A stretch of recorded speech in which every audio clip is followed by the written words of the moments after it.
try láti move lásán máa fi bọ́n máa fi kọ́ àárọ̀ ibi sísè rárá. Sir?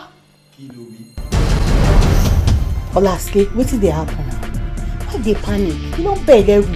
Ẹni tí Ṣàngó bá tọ́jú ẹ̀yà igi lóko tó bá gbọ́ dídún àrà ó máa sá pamọ́ ni. So, omi ń gbé lady yìí ló sọ pé ó ti wíwá tán. Torí pé ọmọ tí ó mọ̀ mí nínú skul yìí ó ti gborúkọ mi rí wọ́n mọ̀ pé mi ní ikú tó yára pààyàn ju kánsá lọ so kò sọmọ tó lè gbéná ojú mi. Oníjọ́ yẹn gangan àwa mélòó la wà nínú ilé lápapọ̀. wọ́n ní tẹ̀tẹ̀ tó bá fẹ́ tẹ́ láwùjọ ẹ̀fọ́ ó máa yẹra fún ìkórè. ìtumọ̀ báwo ó ti sọ fún ẹ nìyẹn àwa lè wékéré òun ní tẹ̀tẹ̀.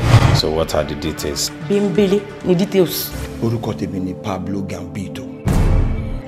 kò sígbà tí n bá dà blood máa flow.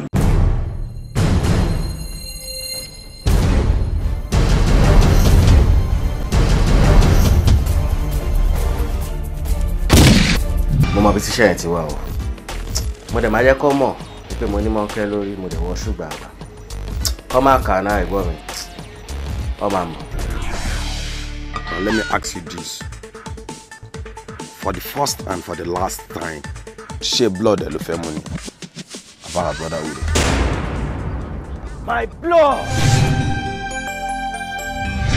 ṣé o mọ̀ pé ẹnikẹ́ni tí ò bá ti fẹ́ kí aṣọ ń dà kísà kò kí máa bá ajá ṣeré gélé. Yes boss, attack is the best form of defense. tó bá tún sọ anything bẹ́ẹ̀ máa mú ìbọn ẹ̀ máa fi fún orí ẹ̀ dànù. A dẹ̀ dáa fún ẹ. So wetin we come dey talk now? Kí ló tún wá kù? òkú ìbò kan wà nílé sir. okay we will call for ambulance. okay sir. move it. okay yeah move. okay.